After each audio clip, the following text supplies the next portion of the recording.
मेरठ एक ऐतिहासिक पौराणिक शहर मेरठ दिल्ली से महज 70 किलोमीटर की दूरी पर स्थित मेरठ की भौगोलिक स्थिति अन्य किसी भी शहर से अलग है। इतिहासकार बताते हैं कि पौराणिक युग में इसे मैराष्ट्र कहा जाता था, जिसे मैदंत नामक राजा ने बसाया था। तो बाद में मुगलों रांगड़ों के साथ मराठों ने भी इसे बसाया था। मेरठ स्वतंत्रता संग्राम की भी गवाही का शहर है, क्योंकि मेरठ व्यापार का एक प्रमुख केंद्र था। यहाँ से 9 रास्ते 9 शहरों की ओर जाते थे। तो बाजार एवं व्यापारियों की सुरक्षा हेतु मेरठ को 9 दरवाज़ों के भीतर सिमटना पड़ा। लेकिन क्या आज हम उन 9 दरवाज़ों के बारे में जानते हैं? नहीं। तो आइए चलते हैं इन 9 दरवाज़ों की पड़ताल करने। सबसे पहले हम पहुँचे हैं मेरठ के दिल कहे जाने वाली जगह घंटाघर पर। आज जिस स्थान पर घंटाघर खड़ा है, वहाँ कभी कम्बोह गेट हुआ करता था। जब यह गेट टूट गया, तब ब्रिटिश गवर्नमेंट ने 1913 में यहाँ घंटाघर का निर्माण किया और आज यहाँ घंटाघर दिखाई देता है। आगे बढ़ते हैं, हम पहुँचते हैं खैरनगर। यहीं पर एक दरवाज़ा हुआ करता था, जिसे खैरनगर के नाम से जाना जाता है, जो आज भी यहाँ पर मौजूद है। समय की मार को झेलते हुए आज भी खैरनगर दरवाज़ा खड़ा हुआ है। इसे देखकर हम कह सकते हैं कि ऊपर के हिस्से में सुरक्षा कर्मियों का स्थान था और नीचे एक विशाल दरवाज़ा था। और उस समय सुरक्षा कर्मियों द्वारा शाम 6 बजते ही इस दरवाजे को बंद कर दिया जाता था। सुबह होते ही इस दरवाजे को खोल दिया जाता था, जिससे व्यापारी और दूसरे काम करने वाले लोग यहाँ से बाहर निकल सकें।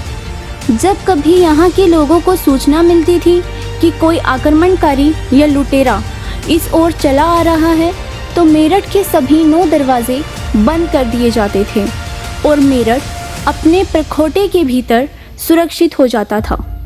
अब आगे चलते हैं बुढ़ाना गेट। यूँ तो ये मेरठ की बहुत ही प्रसिद्ध जगह है, लेकिन आज गेट के नाम पर यहाँ ऐसा कुछ दिखाई नहीं देता है। अब हम पहुँचते हैं शाहपीर गेट। शाहपीर गेट का जो मूल दरवाज़ा था, वो अब तक नष्ट हो चुका है, लेकिन लोगों ने और प्रशासन ने मिलकर इस एक नया प्रतीकात्मक शाहपीर गेट बना दिया। अब हम चलते हैं सोहराब गेट। जिस जगह पर आप ये प्रतीकात्मक गेट देख रहे हैं, यहाँ पर कभी असली लखोरी ईंटों से बना हुआ सोहराब गेट था। आज इसके आसपास बाजार है, पर इस पर आज कोई ध्यान नहीं देता। लिसाड़ी गेट आवागमन का एक प्रमुख केंद्र था। जब लोग अपने घरों से बाहर निकलते थे, तो लुटेरों या डाकुओं से बचने के लिए दृष्टि शुल्क का पालन किया जाता था। लिसाड़ी गेट का आज कोई नामो निशान नहीं है, पर लोग बताते हैं कि लिसाड़ी गेट यहीं कहीं हुआ करता था। चलो अब चलते हैं जाटव गेट, जिसे कभी चमार दरवाजे के नाम से जाना जाता था, लेकिन चमार एक विशेष जाति सूचक शब्द है, इसलिए फिर इसका नाम बदलकर जाटव गेट रख दिया गया। अब हम चलते हैं दिल्ली दरवाजे की ओर। दिल्ली के व्यापारी दिल्ली गेट से मेरठ में प्रवेश करते थे। यहाँ पशुओं के ठहरने और चारे की व्यवस्था के साथ व्यापारियों के लिए भी सभी प्रकार की सुविधाएं मौजूद थी। यहाँ 4 हाथे थे: लोहे वाला हाथा, पत्थर वाला हाथा, दाल मंडी, दिल्ली गेट सराय। दिल्ली गेट सराय में बाहर से आए लोग ठहरते थे। अब हम चलते हैं बागपत गेट। आज इस गेट का कोई नामो निशान नहीं है, पर लोग बताते हैं कि बागपत गेट किसी ज़माने में यहीं कहीं हुआ करता था।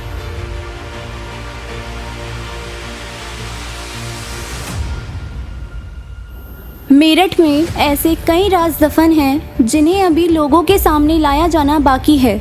मेरठ अपना अतीत भूल रहा है। अपनी सभ्यता तथा संस्कृति को गतिमान बनाए रखने के लिए यह आवश्यक है कि हम अपने अतीत की धाराओं को संजोएं और उसे भावी पीढ़ी को सौंपें।